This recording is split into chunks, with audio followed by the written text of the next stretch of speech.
네, 오늘도 이렇게 어김없이 토요 새벽 예배에 함께 참여해 주신 우리 모든 성도님들을 예수님의 이름으로 축복하고 환영합니다. 오늘 주님께서 주신 말씀 함께 나누기 전에 제가 기도하고 함께 나누도록 하겠습니다. 같이 기도합니다.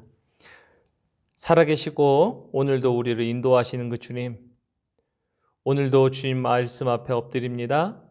하나님께서 말씀으로 우리에게 말씀하고 싶은 것들 우리에게 친히 말씀하여 주시고 또 이 아침에 함께 주님의 말씀에 엎드리며 하나님과 함께 동행하기를 소원하며 하나님께 그 마음 가운데 있는 모든 기도의 제목과 간구를 올려드리는 모든 성도님들에게 하나님 응답하여 주시고 그리고 그 응답을 따라 하나님의 일들이 우리 성도님들의 삶 가운데 이루어질 수 있도록 도와주십시오. 오늘 말씀 가운데 함께하여 주십시오. 이 모든 말씀 예수님의 이름으로 감사하며 기도드렸사옵나이다. 아멘. 네, 오늘 제가 우리 성도님들과 함께 나눌 은혜의 말씀은 빌립보서 2장 17절부터 30절의 말씀입니다. 우리 함께 말씀 봉독하도록 하겠습니다. 제가 먼저 17절 읽습니다. 만일 너희의 믿음의 재물과 섬김 위에 내가 나를 전제로 드릴지라도 나는 기뻐하고 너희 무리와 함께 기뻐하리니 이와 같이 너희도 기뻐하고 나와 함께 기뻐하라. 내가 디모데를 속히 너희에게 보내주기를 주 안에서 바람은 너희의 사정을 알므로 안위를 받으려 함이니 이는 뜻을 같이 하여 너희 사정을 진실히 생각할 자가 이밖에 내게 없음이라. 그들이 다 자기 일을 구하고 그리스도 예수의 일을 구하지 아니하되 디모데의 연단을 너희가 안하니 자식이 아버지에게 함과 같이 나와 함께 복음을 위하여 수고하였느니라. 그러므로 내가 이 일이 어떻게 될지를 보아서 곧 이 사람 보내기를 바라고 나도 속히 가게 될 것을 주 안에서 확신하노라. 그러나 에바브로디도를 너희에게 보내는 것이 필요한 줄로 생각하노니 그는 나의 형제요 함께 수고하고 함께 군사된 자요 너희 사자로 내가 쓸 것을 돕는 자라. 그가 너희 무리를 간절히 사모하고 자기가 병든 것을 너희가 들은 줄을 알고 심히 근심한지라. 그가 병들어 죽게 되었으나 하나님이 그를 긍휼히 여기셨고 그뿐 아니라 또 나를 긍휼히 여기사 내 근심 위에 근심을 면하게 하셨느니라. 그러므로 내가 더욱 급히 그를 보낸 것은 너희로 그를 다시 보고 기뻐하게 하며 내 근심도 덜려 함이니라. 이러므로 너희가 주 안에서 모든 기쁨으로 그를 영접하고 또 이와 같은 자들을 존귀히 여기라. 그가 그리스도의 일을 위하여 죽기에 이르러도 자기 목숨을 돌보지 아니한 것은 나를 섬기는 너희 일에 부족함을 채우려 함이니라. 아멘. 우리 주님의 말씀이었습니다. 오늘 제가 성도님들과 함께 나눌 말씀의 제목은 믿음의 일꾼, 인생을 소비하다, 소진하다라는 것입니다. 제가 이 말씀을 한 주 동안 준비하면서 제 마음속에 가장 깊이 있었던 그리고 한 주 동안 계속 제 마음을 울렸던 단 한 가지의 단어가 있었습니다. 그것은 바로 소진이라는 이야기였습니다. 소진이라는 이 이야기가 제가 그래서 좀 찾아봤는데요. 사전에 의미가 이렇게 되어 있었습니다. 소진이란 뜻은 점점 줄어들다, 다 없어짐, 아니면 또는 다 써서 없앰이라는 뜻이 있는 단어입니다. 근데 제가 왜 소진이라고 말씀을 드렸냐면 오늘 사도 바울이 고백한 그의 고백을 통하여 이 소진이라는 이야기가 생각났는데요.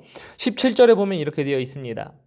만일 너희 믿음의 재물과 섬김 위에 내가 나를 전제로 드릴지라도 나는 기뻐하고 너희 무리와 함께 기뻐하리니 18절 이와 같이 너희도 기뻐하고 나와 함께 기뻐하라 라고 얘기합니다. 사도 바울은 빌립보 교회에 지금 계속 빌립보서를 보면서 저희가 알 수 있는 상황은 사도 바울이 로마 감옥에 갇혀 있음에도 불구하고 그리고 그의 인생이 끝날 수도 있는 상황이었음에도 불구하고 그는 이렇게 얘기합니다. 나의 인생이 빌립보 교회를 향하여 전제로 드려질지라도 나는 기뻐한다. 사도 바울이 이 고백한 전제라는 이야기, 구약 성경에서 우리 제사장들이 제사 지내는 모습에서 나오는 이야기입니다. 이 전제라는 얘기는 관제라는 말도 동일하게 사용되는 건데요. 이 구약에서 제사장들이 화제로 그리고 제사로 우리 주님께 제물을 드릴 때에 그 중간에 이제 포도주를 부어 드리는 것들을 전제 혹은 관제라고 이야기합니다. 그래서 이런 걸 통해서 보면요, 사도 바울은 이렇게 얘기한 거죠. 나의 인생이 쏟아 부어져도 전혀 아깝지 않은 겁니다. 자신의 인생이 그 빌립보 교회를 향하여 소진되어도 전혀 아깝지 않고 오히려 그것을 기뻐하는 것, 이것이 사도 바울이 갖고 있었던 기쁨이었고, 그리고 그가 이야기한 자신이 전제로 드려진다라는 표현입니다. 우리 성도님들은 지금 인생의 소비, 인생의 소진을 어디에 하고 계십니까? 왜냐하면 사람이란 모든 사람들이 공통적으로 갖고 있는 한 가지가 있습니다. 모든 사람들은요, 인생을 소진하게 되어 있습니다. 인생을요, 어느 한 곳에 우리가 쓰고 그리고 그것을 쓰게 마련입니다. 그래서 우리의 인생은 굉장히 제한적입니다. 우리가 태어나는 순서는 있지만, 그러나 우리가 하나님께 불려가는 순서가 없다라고 이야기하지요. 그러나 순서가 없지만 그러한 일련의 인생의 과정 속에서 나의 인생은 지금 어디에 부어지며 사용되어지고 있는가, 어디에 소진되어지고 있는가는 모든 사람들에게 동일하기 때문입니다. 사도 바울이 이런 고백을 했었습니다. 그런데 이것이 그리스도인에게 있어서 저는 하나님께 소진되고 하나님께 부음받은 저희가 되어야 마땅한데, 사도 바울과 같은 고백을 저희가 해야 하는 것이 마땅한데, 세상 사람들은 그렇지 않다라는 것을 저희가 너무 잘 알고 있죠. 이 소진이라는 단어가요, 그리스도인뿐만 아니라 사실은 일반 사람들, 세상 밖에 있는 사람들에게서도 나타나는 특징 중에 하나입니다. 그리고 그 소진이란 단어를요, 세상 사람들에게는 어떠한 방식으로 나타나면 좀 이런 방식으로 나타납니다. 현대의 많은 사람들이 가지고 있는 정신적 질병이 하나 있는데, 그 질병은 바로 소진증후군이라고 얘기합니다. 그래서 소진증후군으로 저희는 나타난다라는 것을 볼 수 있습니다. 이것을 다른 말로 이야기하면 번아웃 신드롬이라고 얘기합니다. 번아웃 신드롬이라고 불리는 이 소진증후군은요, 감성 에너지가 방전돼 버릴 때 뇌에 심각한 피로가 온다라고 얘기합니다. 그래서 이거에 대해서 뚜렷하게 나타나는 증상을요, 이렇게 얘기합니다. 소진증후군의 핵심 증상은 인생의 의미와 가치를 잘 느끼지 못하는 것이다 라고 이야기합니다. 과거에는 어떠한 일을 하면 그 일에 대한 성취, 아니면 그것을 가지고 있는 일을 통한 쾌감, 이런 것들이, 아니면 삶의 의미를 충족해 주었는데, 이제는 그런 모든 것들이 무의미하게 다가오는 시점들이 소진증후군이라고 이야기합니다. 그래서 어떤 사람들이 그 사람을 보면은 이렇게 생각한다고 얘기합니다. 한편으로는 매너리즘에 빠졌어, 이렇게 이야기한다라고도 합니다.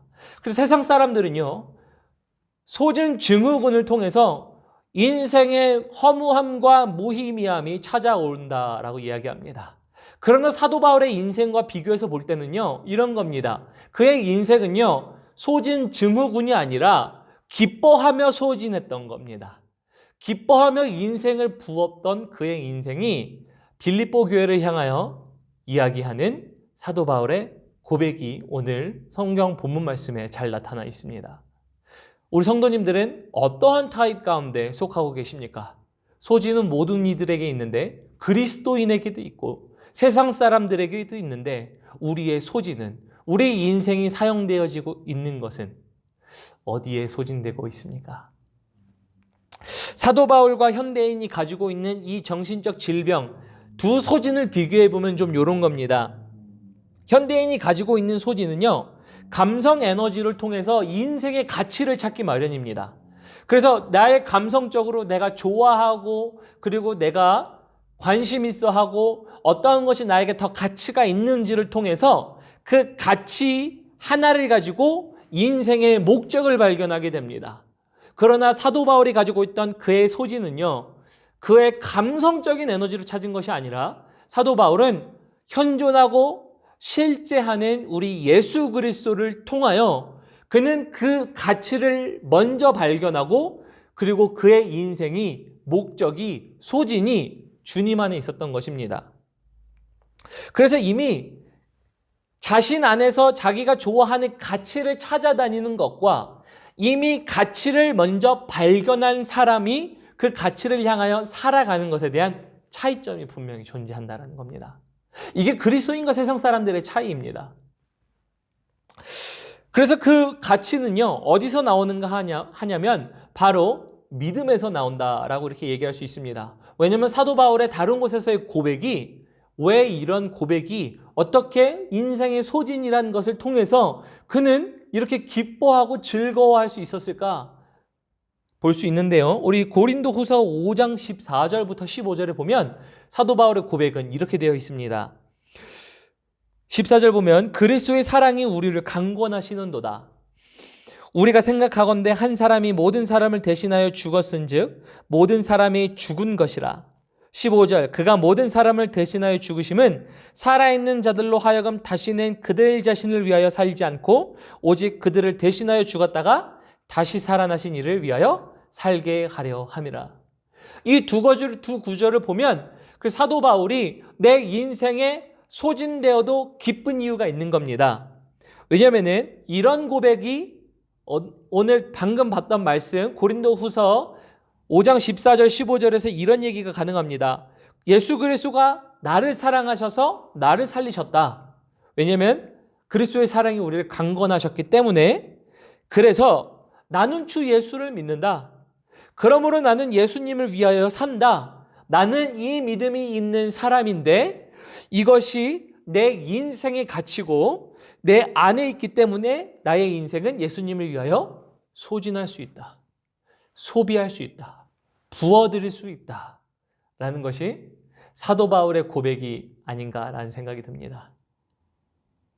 이런 고백, 사실은 우리가 함께 해야 되는 고백 아니겠습니까?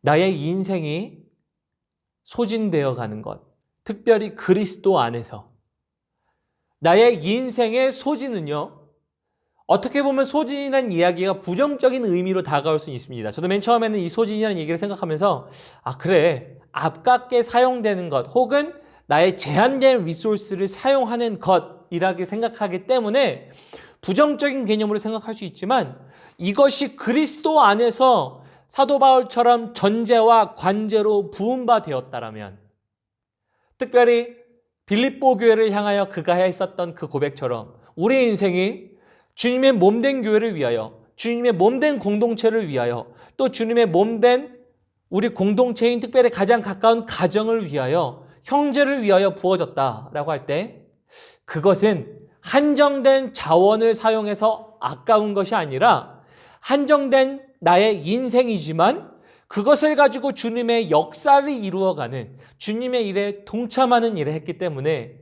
사실은 더 기쁘고 값진 일이 아니겠습니까? 이게 사도 바울이 오늘 이야기한 전제, 소재, 소진이라고 이야기할 수 있는 것입니다. 그래서 우리에게는요, 모든 사람들에게는요, 인생의 소진이라는 공통 분모가 존재하는 것이지요. 그러나 소진을 할 수 있는 일, 가치에는 차이가 분명히 존재합니다. 세상 사람들은 그 가치가 무엇인지, 내가 인생을 소진할 만큼에 대한 것들에 대한 가치를 찾아다니기 시작합니다.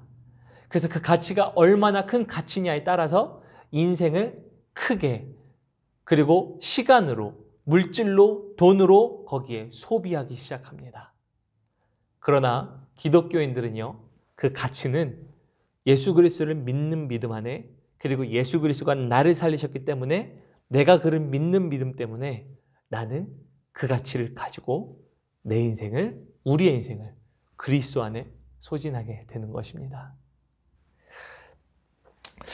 그래서 우리 인생에게는요, 기독교인에게 있어서는요, 인생의 소진 증후군이 찾아와야 되는 게 아니고요, 사실은 아낌없이 쏟아부을 수 있는 그 시간이 와야 됩니다. 예수 그리스도께 아낌없이 쏟아부을 수 있는 그 시간. 그 시간이 우리 성도님들에게도 함께 찾아오기를 예수님의 이름으로 축복합니다. 그래서 인생에서 가장 쉽게 인생을 소진한다라는 것들을 보았을 때 가장 근접한 이야기가 아무래도 부모님의 사랑이 아닌가 생각됩니다. 저희들이 이렇게 생각할 수 있습니다. 어떻게 보면은 부모님이 자녀를 사랑해서 그 부모가 자녀를 향해 인생을 소진하고 붓고 시간을 투자하는 것, 그게 어떤 부모든지 간에 아깝다라는 생각 드시는 분은 전혀 안 계실 겁니다. 오히려 요즘 시대는 이렇게 생각할 것 같습니다. 우리 자녀에게 내 시간을 할애 많이 못해서 그래서 내가 요즘엔 더 많이 투자해야겠다. 이렇게 생각하시는 분들도 있을 수도 있을 것 같습니다. 어찌됐든 부모가 자녀에게 시간을 투자하는 것은요, 아깝다라고 어느 부모도 정상적인 부모라면 생각하지 않습니다.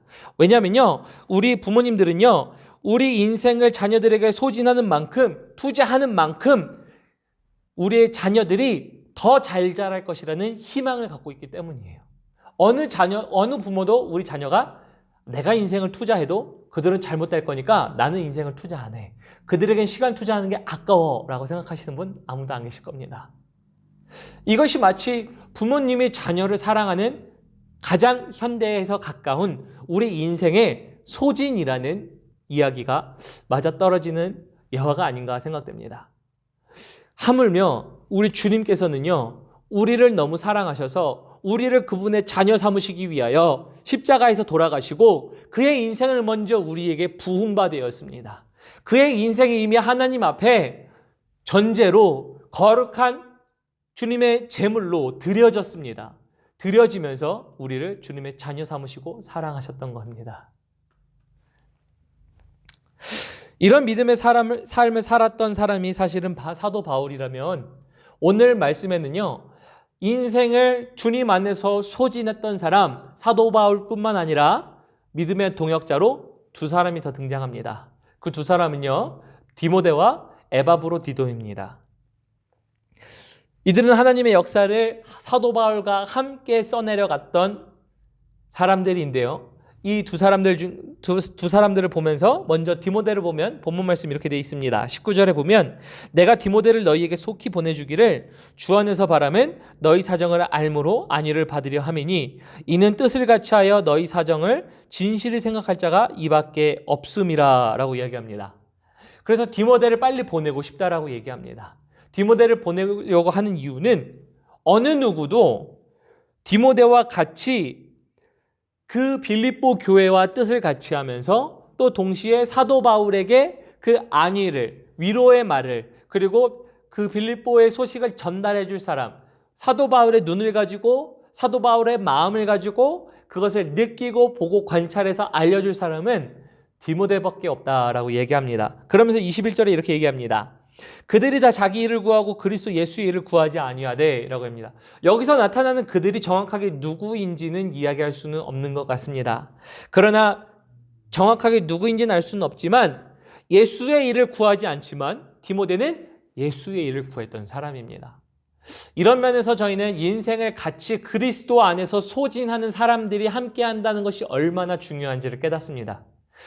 그리스도 안에서 인생을 함께 소진하는 사람은요, 그 안에서 어떤 한 사람이 그리스도의 사역을 감당하다 그 사역을 온전히 하지 못하는 상황이 생겼습니다. 마치 사도 바울이 하나님의 사역을 감당하다 감옥에 갇혔습니다. 그러나 그 하나님의 사역을, 그 하나님의 역사를 멈추지 않고 그것을 바톤을 이어받아서 함께 사역할 수 있었던 사람, 그 사람도 역시 그의 인생을 주님 안에 소진했던 사람이고요. 그 인생도 함께 있었기 때문에, 즉 함께 그리스도 안에서 소진하는 인생들이 함께 있었기 때문에 하나님의 역사는 멈추지 않고 지속적으로 흘러왔었던 것을 봅니다. 그러다 보니까 사도 바울이 믿음의 선진으로서 그의 하나님께서 주셨던 말씀들이 내려오고 또 12제자로부터 시작하여 이제는 그 믿음들이 현대의 시점까지 전해지는 이 과정이 있지 않습니까? 그러므로 믿음의 동역자가 함께 한다는 것, 하나님의 사역을 함께 써내려간다는 것, 굉장히 중요한 것 같습니다. 그래서 22절 보면 이렇게 되어 있습니다. 본문 말씀 22절에 보면 디모데의 연단을 너희가 안 하니 자식이 아버지에게 함과 같이 나와 함께 복음을 위하여 수고하였느니라. 그래서 사도 바울이 디모데에 대해서 이렇게 얘기하지요. 너희도 디모데가 나와 함께 고생했다라는 것 알지라는 겁니다. 그래서 빌립보 교회도 이미 디모데에 대하여 알고 있었던 상황이었습니다. 그리고 함께 그의 인생이 그리스도 안에서 소진된다라는 그 사람인 줄 알았고요. 23절에 이렇게 얘기하죠. 그러므로 내가 이 일이 어떻게 될지를 보아서 곧 이 사람을 너에게를 보내길 바라고 나도 속히 가게 될 것을 주 안에서 확신하노라. 그래서 빌립보 교회는 사도 바울뿐만 아니라 그들의 교회를 또 든든하고 강하게 해줄 또 다른 사역자가 있었던 것입니다. 그래서 주 안에서 이렇게 함께 이루어지는 네트워킹, 사역은 굉장히 중요합니다. 저뿐만 아니라 우리 펠로우십 교회를 든든하게 하고 우리 펠로우십 교회를 더욱더 튼튼하게 해줄 수 있는, 잘 자라게 할 수 있는 또 다른 사역자가 있다면 우리는 그를 존귀하게 받아들이고 함께 그 길을 걸어가야 할 것입니다. 그 두 번째 인물은 에바브로디도입니다. 에바브로디도는요, 25절에 이렇게 되어 있죠. 그러나 에바브로디도를 너에게 보내는 것이 필요한 줄로 생각하노니 그는 나의 형제요 함께 수고하고 함께 군사된 자요 너희 사자로 내가 쓸 것을 돕는 자라 라고 얘기합니다. 그래서 25절을 통해서 미루어 알 수 있는 것은 에바브로디도는요 빌립보 교회에서 바울에게 왔었던 사람입니다. 빌립보 교회에서 성도들이 십시일반으로 함께 사도 바울의 사역을 돕고자 선교 헌금, 현대의 표현으로 말하면 선교 헌금 아니면은 이제 후원을 하면서 그를 도왔었던 겁니다. 그래서 에바브로디도는 그것을 가지고 빌립보에서 감옥에 있는 바울을 방문하기 위하여 로마로 갔었던 여정을 가졌던 사람이었습니다. 이후에 26절을 보면 이렇게 되어 있습니다. 그가 너희 무리를 간절히 사모하고 자기가 병든 것을 너희가 들은 줄 알고 심히 근심한지라.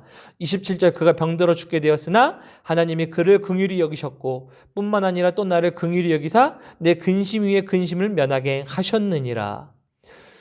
그래서 이 에바브로디도는 방문을 했습니다. 사도 바울을 방문했는데 거기서 병을 얻었습니다. 그래서 병을 얻어서 거의 죽게 되었고 그 소식이 이제는 에바브로디도가 로마에 있는 과정 중에 아픈 그 시간에 빌립보 교회에도 전달이 되었고 빌립보 교회가 근심한다는 이야기가 또 에바브로디도에게 다시 또 전달이 되는 그 소식이 왕복되는 그 시간 동안 그 에바브로디도는 로마에 있었고요. 그래서 그 로마에 있었으면서 빌립보 교회는 함께 근심하고 걱정했었던 것이었습니다. 어쨌든 이런 상황 가운데서 28절 모든 질병이 나았지만 28절 이렇게 얘기하죠. 내가 더욱 급히 그를 보낸 것은 너희로 그를 다시 보고 기뻐하게 하며 내 근심도 덜려 함이니라 라고 얘기합니다. 그래서 에바브로디도가 또 빌립보 교회에 사도 바울의 소식을 들고 왔을 때 그것을 기뻐하는 것, 그리고 그 소식을 듣고 에바브로디도가 괜찮다라는 것을 봤을 때 기뻐하는 거죠. 왜 기뻐하냐면 우리 에바브로디도가 믿음의 사역자가 그가 강건하여져서 돌아왔고 그는 또 함께 믿음의 사역을 함께 믿음의 일들을 함께 감당할 수 있는 자가 돌아왔기 때문인 것이지요. 29절 봅니다. 이러므로 너희가 주 안에서 모든 기쁨으로 그를 영접하고 또 이와 같은 자들을 존귀히 여기라 라고 얘기하죠. 그래서 저희는 이렇게 해야 될 줄을 믿습니다. 저희가 이렇게 주 안에서 함께 인생을 주를 향해 소진하고 있는 자들을 저희는 존귀하게 여겨야 합니다. 왜냐하면 함께 나의 부족함을, 나의 연약함을 뒤에서 받쳐주고 또 뒤에서 함께 서포트할 수 있는 사람들이 있기 때문입니다. 어쩌면 저는 이렇게 생각합니다. 우리 선교지에 나가 계신 분들이 있다면 어떻게 보면은 부부가 이런 좋은 동역자가 아닌가 생각이 됩니다.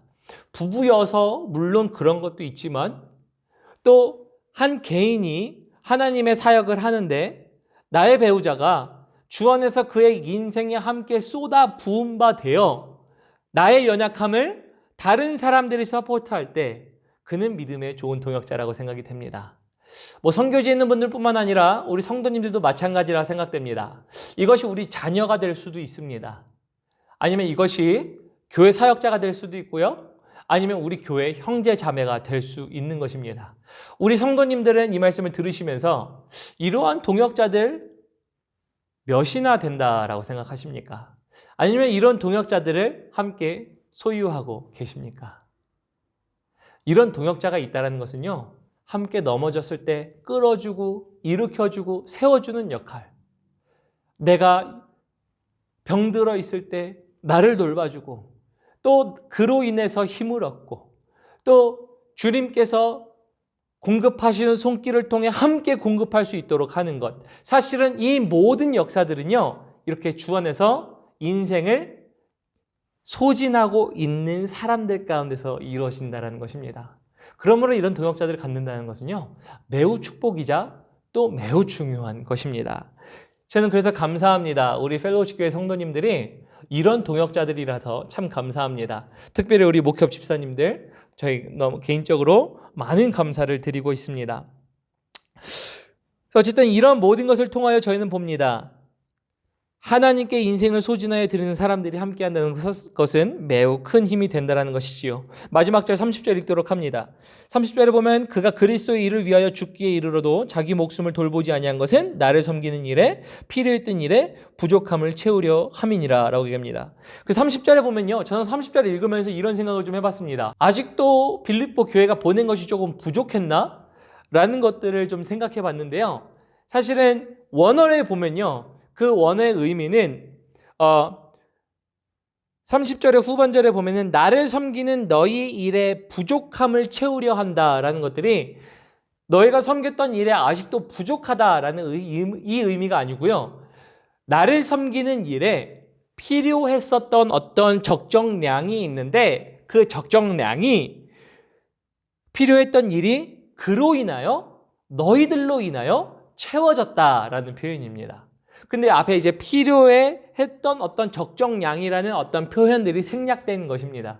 그래서 그 생략된 것이라서 그렇게 오해할 수 있는 일이 있지만 사실은 그렇게 오해 안 하시고 그렇게 제가 설명드린 대로 말씀을 이해하시면 좋을 것 같습니다. 그래서 하나님의 사역을 하는데 그 필요했던 양들을 서로 믿음의 동역자들을 통하여 빌립보 교회를 통하여 이루어지는 역사들을 저희가 볼 수 있습니다. 저에게도 이러한 역사를 쓰기를 간절히 바랍니다. 그래서 말씀을 맺겠습니다. 우리 인생은요, 사도 바울이 고백한 것과 같이 하나님 앞에 소진되어야 할 인생입니다. 우리 인생이 하나님 앞에 소진될 수도 있는 인생이지만 또 어떻게 보면 우리의 인생은 우리가 같이 있어 하는 것들에 대하여 인생을 소비할 수가 있습니다. 우리의 인생의 소진은요, 어떤 모양이든지 간에 소진은 되어집니다. 그러나 우리가 질문되어져야 될 것은 이것입니다. 우리의 인생은 주님께 소비되고 있습니까? 입니다. 우리 성도님들의 삶은 주님께 소진되고 있습니까? 우리가 가치를 잘못 찾게 되면요, 우리의 인생은 허망한 곳에 쏟기 마련입니다. 그래서 우리는 이런 고백이 필요합니다. 아까 제가 말씀 중에 했지만 한 번 더 얘기하겠습니다. 예수가 나를 사랑하셔서 나를 살리셨다. 그 사랑이 나를 강권하시는도다. 그래서 나는 그 예수를 믿는다. 그러므로 나는 예수님을 위하여 산다. 이 믿음 때문에 나의 인생의 가치는 주 예수 안에 있고 나의 인생은 주님께 부은바 될 것이다. 이런 고백이 우리 성도님들에게 있기를 예수님의 이름으로 축복합니다. 또한 이러한 고백을 하시면서 본인 스스로가 다른 사람들에게는 믿음의 동역자가 되시고 또 본인 스스로가 주님 앞에 우리의 인생을 쏟아부어 드릴 때 또 다르게 쏟아부으시는 어떤 다른 성도님들, 믿음의 동역자들을 만나셔서 하나님의 역사들을 더욱더 증가시켜 나가는, 그리고 하나님의 일들이 멈추지 않게 하는 우리 성도님들의 개인의 삶, 가정, 그리고 우리 펠로우십 교회가 되기를 예수님의 이름으로 축복합니다. 제가 기도하고 마치겠습니다. 하나님 고맙고 감사합니다. 우리에게 하나님 말씀으로 함께 해주셔서 감사합니다. 특별히 우리의 인생이 하나님 주 예수에게 쏟은 바 되어지기를 간절히 기도합니다. 그리하여 우리의 인생이 우리 인생 가운데 가장 가치 있는 것, 예수를 믿은 것, 우리 인생에 가장 가치가 있는 것, 예수를 쫓은 것, 우리 인생 가운데 쏟아도 아깝지 않고 오히려 기쁨으로 되돌아올 것, 예수께 드렸던 우리의 삶이 그러한 삶으로 통하여서 마지막 날에 그 삶을 되돌아보며 하나님 기뻐합니다. 하나님 감사했습니다. 이렇게 우리가 인생을 쏟았는데 주께서 우리에게 주신 것들은 더욱더 크기에 하나님 우리의 인생은 값어치 있었고 또 주님께서 우리를 충성된 종이라고 말씀하셨습니다 라고 하는 우리 고백이 되기를 소원합니다. 그래서 하나님 우리의 모든 인생이 다시 한번 어딘가에 사용되어지고 어딘가에 부어지는지 우리가 점검케 하시고 다시 주님을 향하여 쏟게 하시고 또 다시 우리가 우리의 인생을 주님 안에 쏟을 때에 우리가 또 다른 인생을 주님께 쏟는 자들의 믿음의 바톤으로 이어받게 하시고 또 우리가 그러한 자들을 만나게 하시사 하나님의 역사가 멈추지 않고 물이 마치 지속적으로 흘러가듯이 높은 곳에서 낮은 곳으로 흘러가듯이 우리를 향하신 하나님의 사역과 계획들이 지속적으로 흘려내보낼 수 있는 우리 성도님들 될 수 있도록 주님께서 인도하여 주십시오. 이 모든 말씀 살아계신 예수님의 이름 받들어 감사하며 기도드렸습니다. 아멘. 아멘.